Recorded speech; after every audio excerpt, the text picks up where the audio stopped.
un trabajo y le pusieron pantaletón. Bueno, Nunca era se muy me ad hoc, olvidó. pantaletón. Pantaletón. Así es. De tarea donde solamente los personajes se ven con eso. Que la fotografía está maravillosa y excelente. El cine que nos une. Hola amigos, ¿cómo están? Pues estamos aquí en el Forest Café en la colonia Narvarte. Vamos a tomar un cafecito. Acá enfrente se están comiendo unas flautas que son, pero como flauta transversal, es una cosa de este tamaño.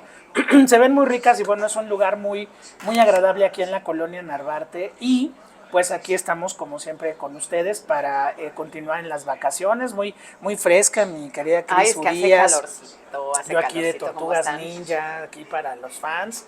Y bueno, sí, pues ya seguimos todavía de vacaciones, ya vamos a regresar en unos cuantos días a las actividades, pero como siempre pues les traemos cine y más cine aquí en el Cine que nos une. Bienvenidos, este es nuestro episodio número 5, ya 5. Gracias por todos sus comentarios y por estarnos viendo en YouTube, escuchándonos en Spotify. Y bueno, vamos creciendo. Muchas gracias a todos ustedes. Sí, Sí, mi y José Antonio Valdés Peña, por Muchas cierto. gracias. Vamos a hablar de Vargas Llosa, que la semana pasada murió. Se nos fue ya todo el boom. El chivo. Ahora sí ya se nos fue todo el boom. Era el representante que quedaba. Una vida muy larga, muy provechosa, un hombre polémico, un hombre que hacía enojar a mucha gente, sí, que merece que la hagan enojar, además a algunos de ellos. Pero bueno, finalmente... Él como, yo sí lo voy a decir sin ganas de ofender, él como persona no me caía bien. Como eran rockstars. Sí, es que eran puede rockstars. Ser eso, o sí, sea, puede ser. El boom de la literatura latinoamericana sabemos que estaba compuesto por puro rockstar, ¿no? Piensan en las personalidades de Carlos Fuentes, Gabriel García Márquez, Julio Cortázar, José Donoso, el maestro Vargas Llosa. Pues no ha de haber sido muy padre estar en una tertulia con ellos. Sí, eso sí, muy interesante. Pero con unos caracteres y unas personalidades fuertísimas, sí, ¿no? Sí. Y bueno, pues el maestro Vargas Llosa, además un hombre muy mediático, muy presente en la vida de Latinoamérica, claro, diciendo siempre cosas muy puntuales, aventando dardos muy fuertes. Sí. Pero bueno, sin duda, pues un hombre que, de hecho fue, Cris, el iniciador del boom. O sea, a partir de la publicación de La ciudad y los perros en el año 58 por la heroica editorial Seix Barral, pues es que empieza ese gran movimiento que va a reunir pues a todos estos grandes autores y del cual pues bueno, Mario Vargas Llosa pues era el último representante vivo que nos quedaba. Y bueno, pues en esta ocasión, como es menester, no vamos a hablar tanto de literatura, sino pues de, igual que Gabriel García Márquez, creo que ahí tienen una conexión muy importante, además de cierto trancazo que un día le puso Vargas Llosa a García Márquez, ¿sí? Y que nunca sabimos por qué. Sí. Pues por estos egos también. Pues, es que miren, el hecho de que sean personas inteligentes, muy buenos escritores, sí, claro, muy analíticos, muy agudos, no les quita que tengan su carácter y que tengan su ego. No, y también ahí había algunas cosas un poco más oscuras, según se dice, pero un día llegó el maestro Vargas Llosa, se paró enfrente de Gabo y ¡pum! Le puso un moquete en el ojo. Ellos sabrán por qué. Pero, pues bueno, Vargas Llosa y García Márquez, ¿por qué los uno así? Porque si algo amaban con locura era el cine. Ajá. Entonces, pues hoy vamos a hablar del maestro Vargas Llosa en el cine, Cris. Sí, que Vargas Llosa decía que le gustaban mucho los westerns, pero él no leía historias de westerns, le chocaban. Y que lo mismo con las historias policíacas, que no leía historias policíacas, pero que le encantaba el cine policíaco. Claro. ¿No? Claro. Y fíjate que es poco, uno de los pocos escritores que decía, la literatura es un lenguaje diferente al cine. Totalmente. Y si tienen que, mi historia, la tienen que revolver y cortar, adelante, que lo hagan, ¿no? Ahora, y eso se agradece. Sí, claro. No, siempre tuvo una muy, muy clara visión de que cuando es literatura, cuando es cine, es cine. Y se puede sacrificar lo que sea.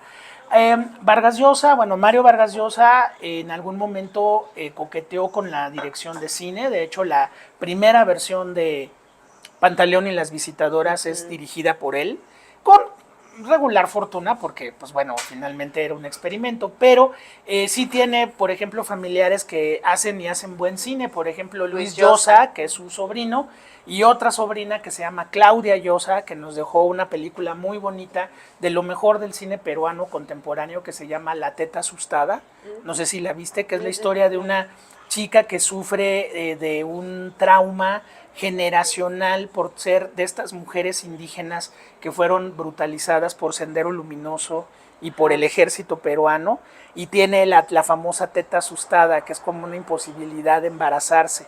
Okay. En el momento en el que ella se quiere embarazar, ¿no? Entonces, bueno, es una película increíble, esa es su sobrina, Claudia Llosa.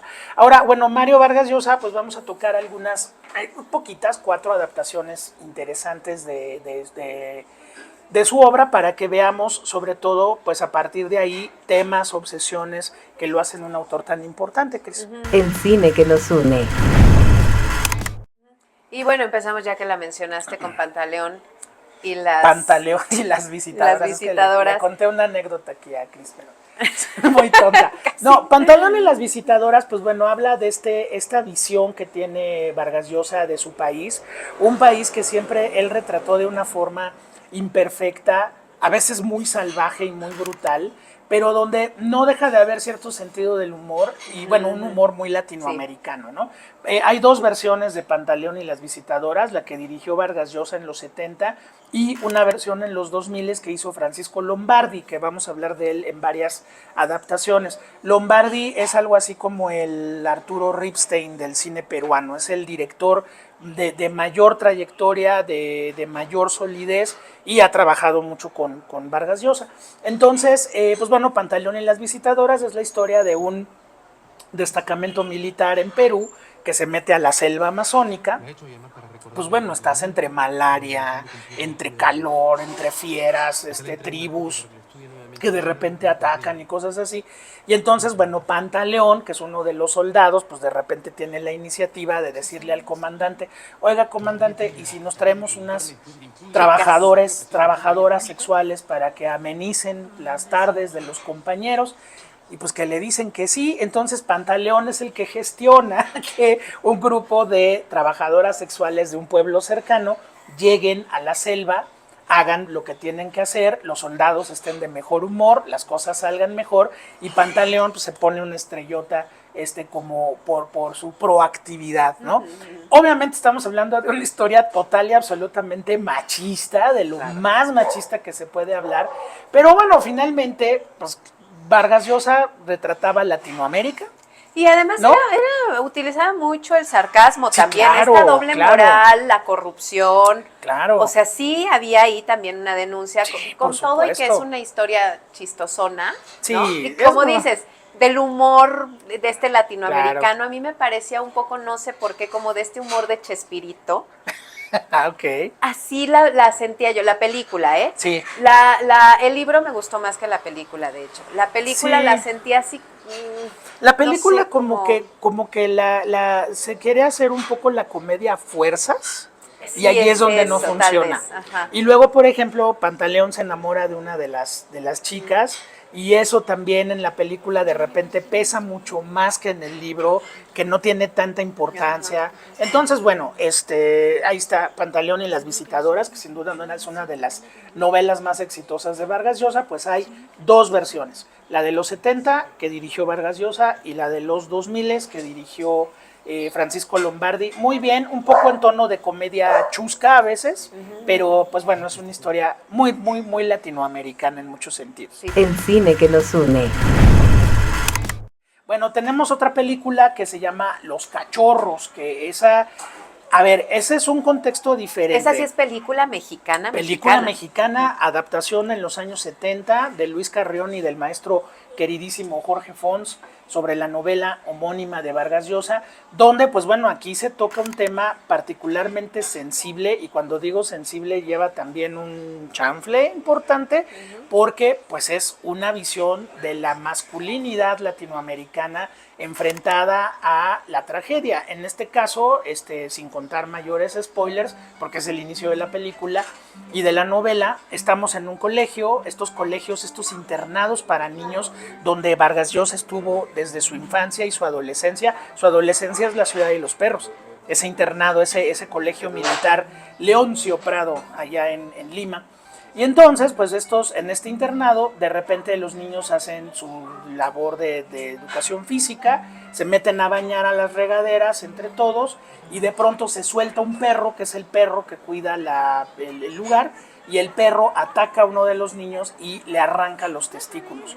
De ahí, corte A, pasan 20 años, el joven es ahora pues un hombre maduro, que pues tiene buena pinta, es de buena familia, estas clases sociales que retrataba mucho Vargas Llosa, Cris, en sus novelas, estos blancos y estos indígenas que son siempre relegados, siempre vistos hacia abajo, pero que son una parte importantísima de la sociedad peruana, ¿no? Y también esta élite. De la sociedad latinoamericana. Sí, claro, ¿no? Pero bueno, ahí centrado muy en Perú. Entonces, bueno, este joven, pues obviamente al querer ejercer su sexualidad, como cualquier joven, pues se va a topar con severos problemas porque pues no tiene testículos, y eso lleva a Vargas Llosa a que nos muestre cómo el personaje trata de suplir o trata de sobrellevar, pues literalmente, el que no tengas testículos en América Latina, cosa que es gravísima. La masculinidad se basa en eso. Entonces, bueno, aquí en la película, en la versión de Jorge Fons, pues bueno, Pepe Alonso interpreta al protagonista, que está muy bien elegido, porque si algo era Pepe Alonso, que le mandamos un abrazo donde sea que esté el querido maestro Pepe Alonso siempre fue muy, muy sexual, muy erótico, muy masculino, ¿no? O sea, de la generación de Gonzalo Vega y de todos ellos, como que Pepe Alonso, además, bueno, si recuerdan la tarea, no le costaba ningún trabajo despojarse de sus textiles, como dicen los policías. ¿No? Así dicen los policías cuando hacen sus reportes, se despojó de sus textiles. ¿No? Entonces, bueno, Pepe Alonso, que eran, además en aquel momento, recién casado con Irma Lozano, tenían apenas a María Rebeca chiquita, ¿no? Pues era un cuate súper sensual y súper sexual. Entonces le arrancas literalmente los testículos al personaje. Híjole, es una película bien padre, no se la pierdan. Está en YouTube, está en redes, está en DVD, está en Los Cachorros, de 1972, pues una novela también importante del maestro Vargas Llosa. El cine que nos une. Ahora que ya la mencionaste, La Ciudad de los Perros. La Ciudad y los Perros. Es una película que empieza fuerte. Y acaba peor. Se pone peor. Y justo cómo retrata a estos personajes también. O sea, los personajes que deciden someterse y personaje que no se somete.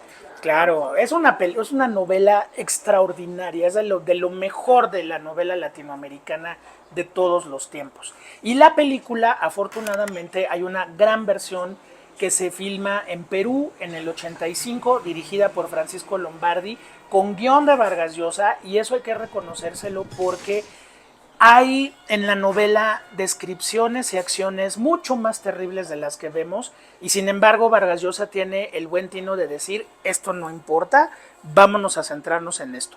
Todo ocurre en un colegio militar que se llama el Colegio Militar Leoncio Prado en la novela, para no molestar al Colegio Militar de Lima, que fue donde estuvo realmente Vargas Llosa, y donde vio esas cosas. O sea, vemos la brutalización y cómo el mundo de afuera se refleja en el mundo de adentro. Tenemos diferentes caracteres de los muchachos, todos son adolescentes que están en una escuela militarizada. ¿Por qué, mi querida Cris? Para que se hagan hombres, ojo con esto. Y entonces tenemos, por ejemplo, el poeta, que el personaje se llama El Poeta, que obviamente es Vargas Llosa, que sobrevive a la brutalidad del internado escribiendo novelas porno, que le vende a los buleadores, entonces lo dejan en paz. Y porno, o sea, porno, ¿no? Está El Poeta. Está El Jaguar, por ejemplo, que es un chavo que es pues casi es un pandillero, y que curiosamente va a tener una epifanía moral muy importante en la película. Está otro muchacho que le dicen el esclavo, que es el buleado, el punto de todo el bullying que sufren estos muchachos. Y bueno, pues en un momento dado el esclavo es asesinado durante una práctica militar y eso pues pone en jaque a las autoridades del colegio y pone en jaque todo este ambiente de corrupción moral que está ocurriendo ahí adentro en esas 4 paredes, ¿no? Entonces, bueno, la novela es extraordinaria y la película de Lombardi tiene actuaciones, tiene un guión extraordinario del propio Vargas Llosa y sobre todo, Cris, algo que me gusta mucho, no es de estas películas que quieran jugarle a la floritura y a la fotografía bonita y eso, no. Es dura, dura, es como la novela. Y es oscura, Oscura, nada es bonito, nada está embellecido, todo es de una dureza, pues como la que viven esos personajes. Entonces, sin duda, La ciudad y los perros es, yo creo que la gran novela sobre la educación sentimental del macho latinoamericano. Sí. Y de cómo, pues, cuando tú lees la novela, aunque, digo, no estuviste en las mismas condiciones del personaje, pues tú también empiezas a reflejarte de forma muy particular. Así que bueno, para mí es la gran novela del maestro Vargas Llosa, la que inició el boom de la literatura latinoamericana, y la película de Lombardi, no se la pierdan, es estupenda. El cine que nos une. Y nos vamos a La fiesta del chivo, que a mí es la que más me gusta, la historia de Vargas Llosa que más me gusta. Es también una historia muy dura, refleja, bueno, evidentemente la situación de América Latina, la dictadura, las dictaduras, que además es, ay, Toño, es que la lees ahorita y dices, ¿qué ha cambiado? El término es lo mismo. Dictadura perfecta es del maestro Vargas Llosa, fue lo que dijo que México... Hay dictaduras en Latinoamérica, señor Vargas Llosa, y dijo, sí, México vive en una perfecta, que era pues lo que pasaba hasta antes del año 2000, ¿no? Y que pues bueno, esperemos que no vuelva a pasar algo por el estilo, pero en el caso de La fiesta del chivo hay que hablar de algo muy importante con Vargas Llosa. Mucho de la novela de Vargas Llosa es novela de investigación, o sea, la guerra del fin del mundo. Bueno, La tía Julia y el escribidor, esa es más personal, porque por ahí en la biografía de Vargas Llosa se casó con una tía. Se casó con una de sus tías, el canijo, cuando era muy joven, y hace una novela que se llama La tía Julia y el escribidor. Ahí cuando se las dejamos de tarea. Hay película también con Keanu Reeves y Bárbara Hershey, que aquí se llamó Locos de Amor, si ahí la encuentran. Es La tía Julia y el escribidor de Vargas Llosa. Pero, por ejemplo, en el caso de La fiesta del chivo, se mete con un personaje sumamente atroz en la historia de América Latina, que es Leónidas Trujillo, quien fue dictador de República Dominicana y que gobernó con puño de hierro y que incluso a su propio equipo de trabajo lo mantenía en un estado de terror constante. Que de terror y de adoración. Es muy complejo. ¿Cómo describe Vargas Llosa el que el pueblo lo adore? Y bueno, y sus colaboradores cercanos, hasta las esposas le prestan, ¿no? La hija, que al final es la protagonista de esta novela. Así es. Es cómo entender que la gente acepte que este tipo haga lo que hace, y aún así lo adoren y lo crean el Salvador. Claro que sí. Entonces, bueno, pues Vargas Llosa analiza la figura del dictador, del pueblo del dictador, de los colaboradores del dictador, y bueno, pues lo hace de una forma excepcional. Y la película es una traducción muy interesante, dirigida por Luis Llosa, donde el personaje protagónico que nos narra la historia es una mujer que la interpreta Isabella Rossellini en su etapa de madurez. Yo lo único que no me gusta de la película es que como es producción con Hollywood, la película está hablada en inglés. Entonces, híjole, nunca te sientes en República Dominicana, nunca tienes ese saborcito que las otras películas sí tienen, porque son películas peruanas o la película del maestro Jorge Fons. Entonces, bueno, fuera de ahí, que creo que sí es un detalle que, a ver, Isabella Rossellini es italiana, pero la hace de dominicana, pero no. Pero Hollywood no quiere y no entiende de acentos, entonces se entiende que comercialmente la película haya tenido que salir así porque era una película internacional, pero bueno, ese es otro de esas grandes vetas de Vargas Llosa, la novela de investigación, donde él se documentaba de una manera brutal y de ahí te sacaba una historia. También hay otra obra maestra que se llama, y esa ojalá se haga algún día película o serie, que se llama Conversación en la Catedral. Sabemos que el arte da la inmortalidad y durante miles de años se le era al maestro Vargas Llosa, pero pues su ausencia física ya es un hecho, así que pues bueno, se cierra la historia del boom latinoamericano, seguramente vendrán más adaptaciones, vendrán nuevas versiones de sus obras, y siempre es un hombre para leer ensayo, poesía, cuento, novela. No, ya me acordé, no se pueden perder ese gran ensayo que se llama La orgía perpetua, que es Vargas Llosa analizando Madame Bovary. No sabes qué belleza. Es uno de los mejores ensayos en la historia de la humanidad. Así que bueno, pues ahí está ese gran legado y estas recomendaciones para que vean al maestro Vargas Llosa en el cine. La obra del maestro Vargas Llosa. Muy bien. El cine que nos une. Con cine indio.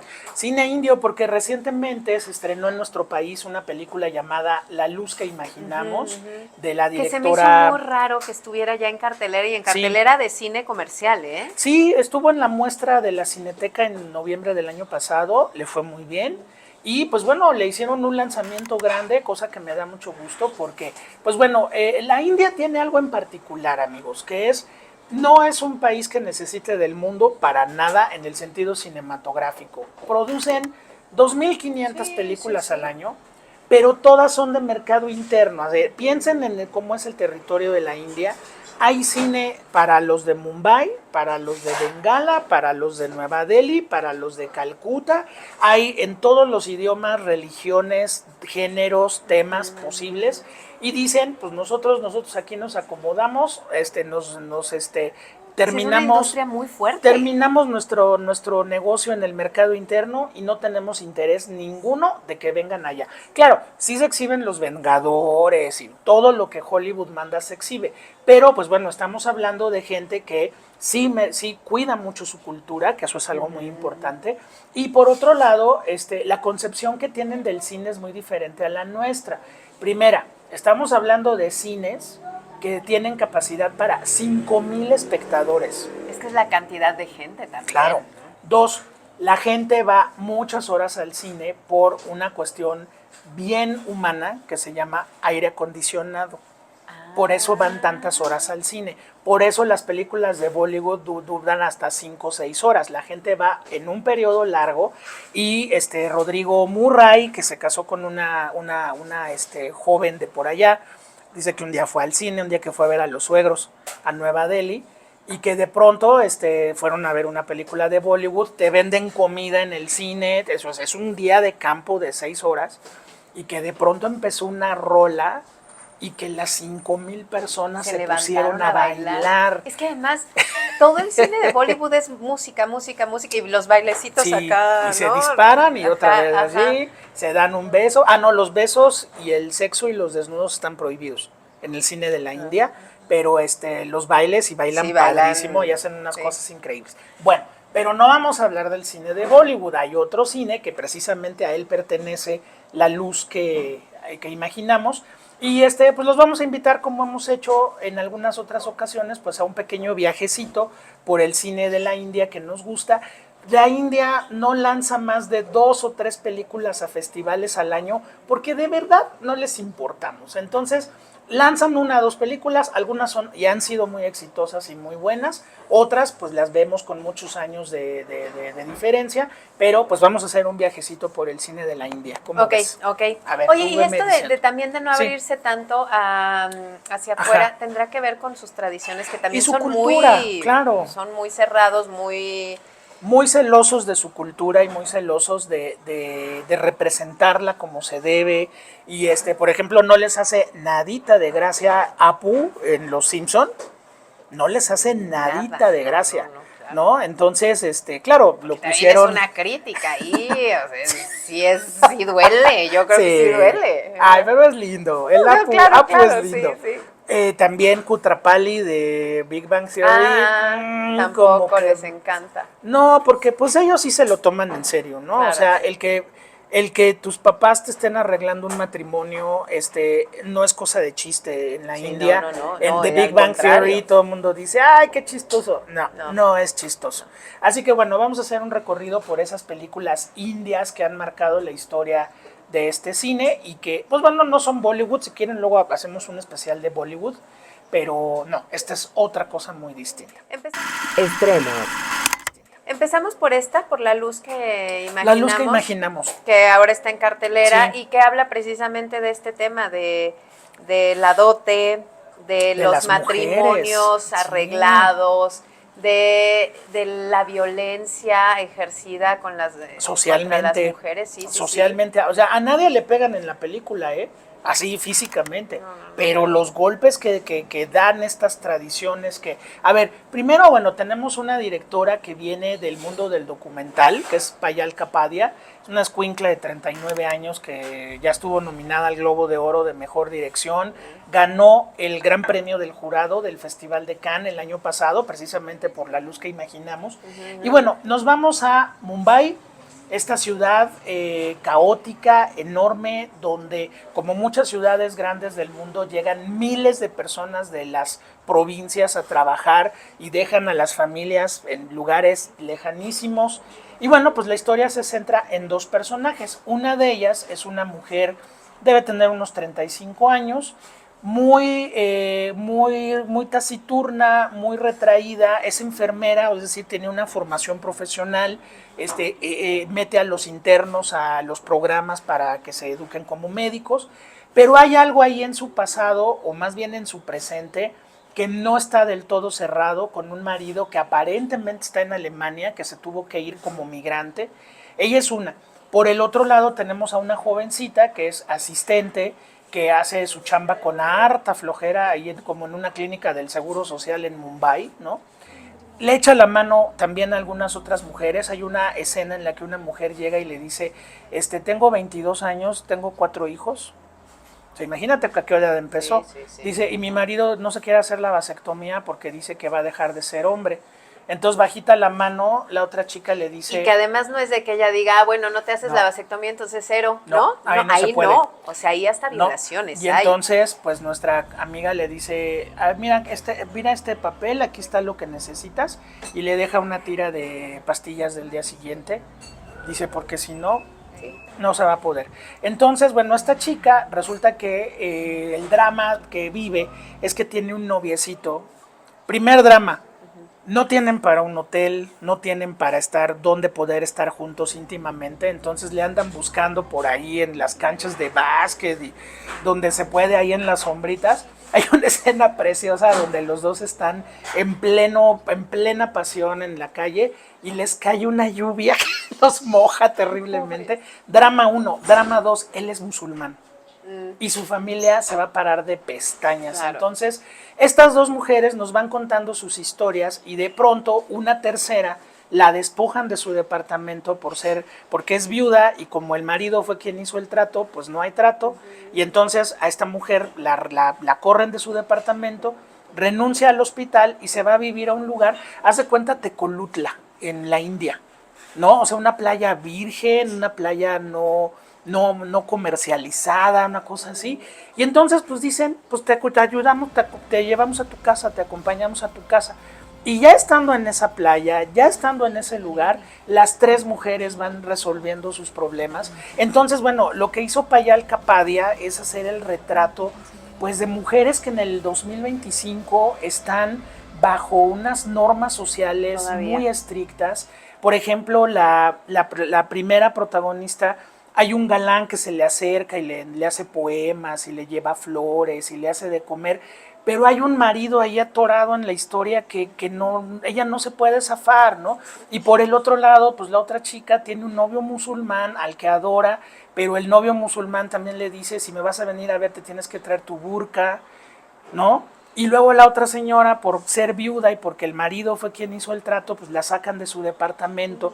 Hay un momento donde de pronto empiezan a aparecer fotos de galán, de señores, que dices, ay, se están metiendo al Tinder, ¿no? No, resulta que son los papás que le están mandando el catálogo de galanes. De hecho, hay aplicaciones donde es la familia la que está viendo, es como Tinder, pero es la propia familia la que está viendo y Tinder entonces familia. Dice, tú sí, tú no, tú sí, tú no, órale. Checa tu próximo marido. Entonces, pues es un matrimonio arreglado lo que la chica va a enfrentar. Entonces, sí, es una película muy fuerte, muy, muy dolorosa, pero también vista con este título tan bonito, La luz que imaginamos, es precisamente ese imaginar que en algún momento esto se acabe y estas mujeres puedan vivir su sexualidad, su vida personal, sus metas de una manera plena, sin la necesidad de contar con el hombre o con estos rituales que, bueno, en la India de verdad no es cosa de chiste un matrimonio arreglado, se juegan el todo por el todo. Sí. Entonces, bueno, no se la pierdan. Y en la India también una mujer sola se ve así, como cero, como nula, no existe. O sea, si no tiene un hombre al lado. Sí. Y además muchas veces a las niñas indias ha habido abortos porque no quieren tener mujeres, porque dicen, es que gasto más, ¿no? Porque tengo que dar la dote. Sí, que desde 1961, me parece, se prohibió el sistema de dotes y ahora le llaman sistema de regalos. Pero es exactamente la misma fregadera, que la familia de la mamá, de la hija, tiene que pagarle al esposo y si no cumplen, las maltratan. Es horrible, es horrible.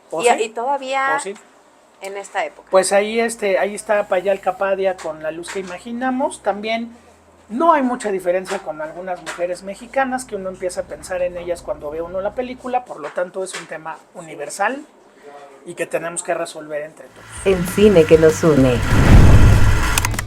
Pues vámonos con este pequeño listado. Vámonos con Pater Panchali. Pues bueno, hablando de estas películas que han hecho historia, muy seguramente Pater Panchali, que quiere decir la canción del camino en bengalí, la película está hablada en bengalí, es la historia de una familia que vive en una zona rural de esta región. El padre sobrevive vendiendo poemas y rezos.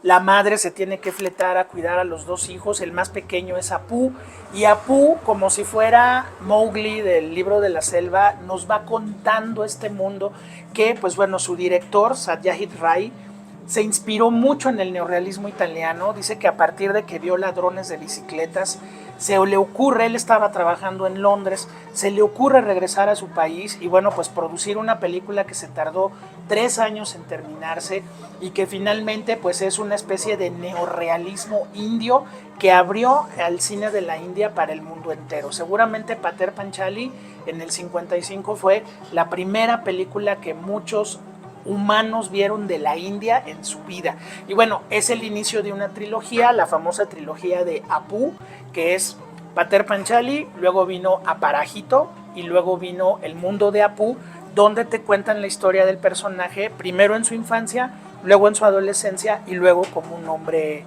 adulto.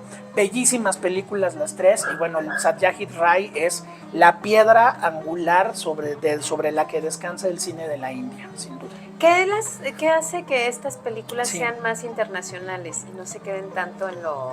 Porque tocan temas universales, Cris, precisamente porque nos conmueven. No se quedan en su cultura, en su tradición, en su... Precisamente porque nos conmueven La luz que imaginamos, porque empiezas a pensar en mujeres en Chiapas, en Veracruz, en Tamaulipas o en Oaxaca o en Guerrero, que están pasando por esa misma violencia. Entonces, bueno, Pater Panchali es la historia de una familia que pudo haber vivido en Morelos o en Hidalgo y que pues viven a expensas de lo que se puede y de la pobreza y de todo, ¿no? Sin caer en una pornografía de esa misma pobreza, o sea, no hay ese regodeo así, no, simplemente es gente que pues está viviendo en condiciones muy precarias y muy difíciles, pero que están luchando por salir adelante, también eso es importante. El cine que nos une. Vamos con Madre India.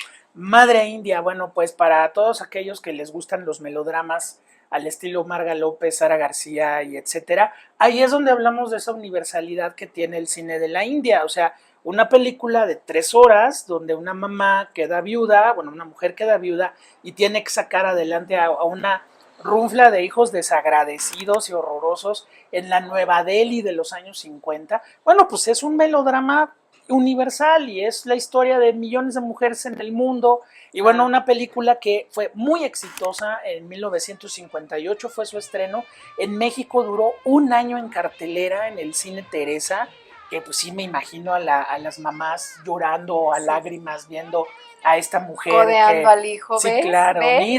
mira ese desgraciado. Sí. Bueno, pues no se la pierdan, Madre India, muy, muy linda película también, de los clásicos del cine de la India. El cine que nos une.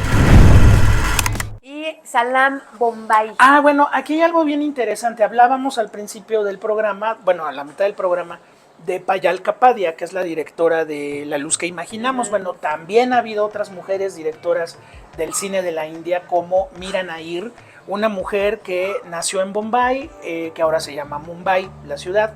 Estudió cine en Inglaterra, regresa y bueno, Mira Nair ha estado como en medio pie entre Hollywood, la India, Europa. Es una mujer que filma en varios lugares, pero Salaam Bombay en México fue una película muy exitosa, filmada con niños de la calle auténticos de la ciudad de Bombay.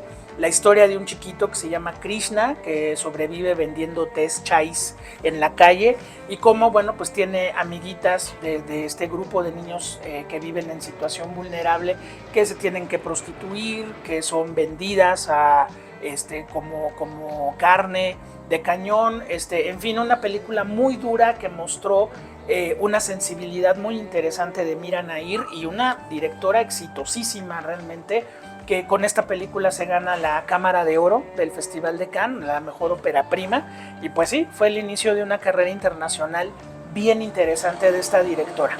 Y que además nuevamente refleja, pues, problemas por lo menos de aquí de México, claro, Claro que sí. Sí los podemos ver sí, hoy pues son en los día. Olvidados, pero en Exacto, Bombay. Claro. Son los Olvidados de Buñuel, pero en Bombay. El cine que nos une. Y está Amor a la Carta. Ya esa es bien bonita, Ritesh Bartra. Es una historia preciosa de un señor que ya se va a jubilar, es un hombre ya maduro, y de pronto hay un sistema de distribución en Bombay muy interesante, de toppers con la comida a la hora de la comida de los oficinistas. Todos los godines nos van a entender.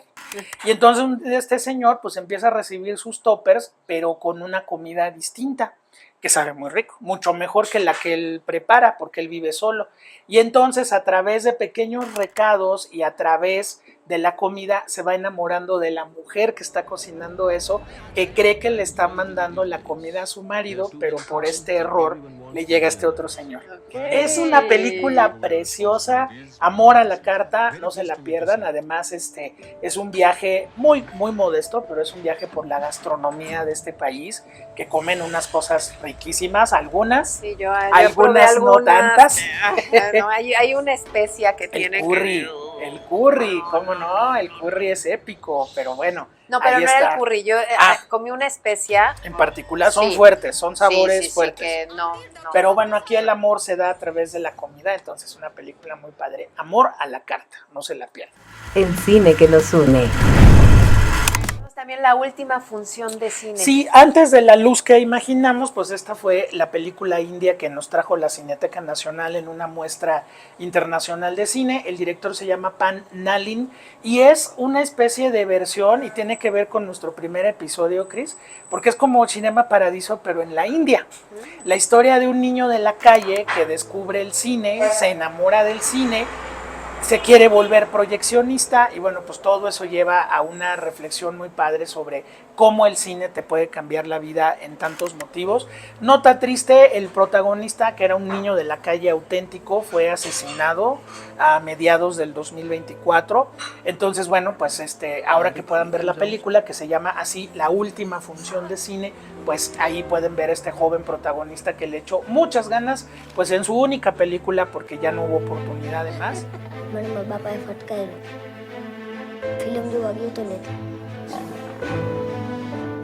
El cine que nos une. Hay una película precisamente de la India que a mí me gusta mucho, es muy simpática. Sí. Maneja temas fuertes. Sí, ¿no? Sí, así es. Muchos por la tradición de la India, que se llama Tres Idiotas. Exactamente, trancazo taquillero de la India en el mundo entero. Sí. Y muy bien hecha. Esa yo creo que está muy bien como para terminar estas vacaciones de Pascua, de Semana Santa. para terminarla, para quedarte con un buen sabor de boca, porque Sí. hemos hablado también, bueno, de que el adote y todas estas salvajadas que Claro. aún se dan en la India. Esta película cuenta algunas salvajadas, pero te deja un buen sabor Es de una boca. comedia muy divertida. Hay una versión mexicana que hizo Carlos Volado, por cierto, para la trivia, ahí les queda el dato. Pero vean la película de la India, Sí, la que es original. muy divertida. Esa realmente. la podemos encontrar en algún... Está en Netflix. Ah, está en Netflix, fíjense que Netflix durante la pandemia y todavía para acá que le han echado mucha flojera, pero en la pandemia trajeron mucho cine de la India, yo no sé por qué. Yo creo que compraron un lote, como luego hacen los programadores, que, oye, pues hay un lote de películas de Afganistán, son 4, bueno, pues las compras, ¿no? Pero la India fue muy protagónica durante la pandemia en Netflix, y ahí fue cuando vino Tres Idiotas, y la última que fue exitosísima, que la canción estuvo nominada al Oscar y el video es una joya, se llama RRR, que salían unos tipos bailando una canción que se llama Natu Natu Natu. No, es de esas cosas así de, es una especie de tecno pop indio, rarísimo, con ska, es una cosa muy extraña, pero no se pierdan esas dos, una la que dice Cristina, que es Tres Idiotas, y la otra que también está en Netflix, que se llama RRR, así la encuentran tal cual. Y bueno, se van a poner a bailar en la sala de su casa, porque además son de esas de princesas y de matones tipo Tarantino, pero entre balazo y balazo se ponen a bailar y hacen unas coreografías así de 300 cuates bailando en escena. Ese es el otro cine indio, es el cine de Bollywood, de gran alcance internacional. Estas películas que hablamos, pues bueno, son las que le han dado a la India pues un prestigio fílmico, premios internacionales muy importantes, y finalmente, pues como en todas las cinematografías, ¿no, Cris? Tiene que haber un equilibrio. Claro. Unas no existen sin las otras, y bueno, finalmente, pues también el cine es diversión y sí, entretenimiento, y también buscamos quedarnos con un buen sabor de boca, ¿no? Tan padre es Salam Bombay o La luz que imaginamos como Tres Idiotas, que es una comedia divertidísima, entonces no se las pierdan. Así es. Pues ya nos vamos. Nos vamos, José Antonio Valdés Peña. Muchísimas gracias, Cristina Urías, pues esto es El Cine que nos une. Y pues nos vemos para el 6º episodio. Nos vemos la próxima semana. Gracias al Forest Café que nos recibió nuevamente. Disfruten el final de sus vacaciones. Gracias, Cris. Muchas gracias. Hasta la próxima. Bye. Esta tarea donde solamente los personajes se ven juntos. La fotografía está maravillosa y excelente. El cine que nos une.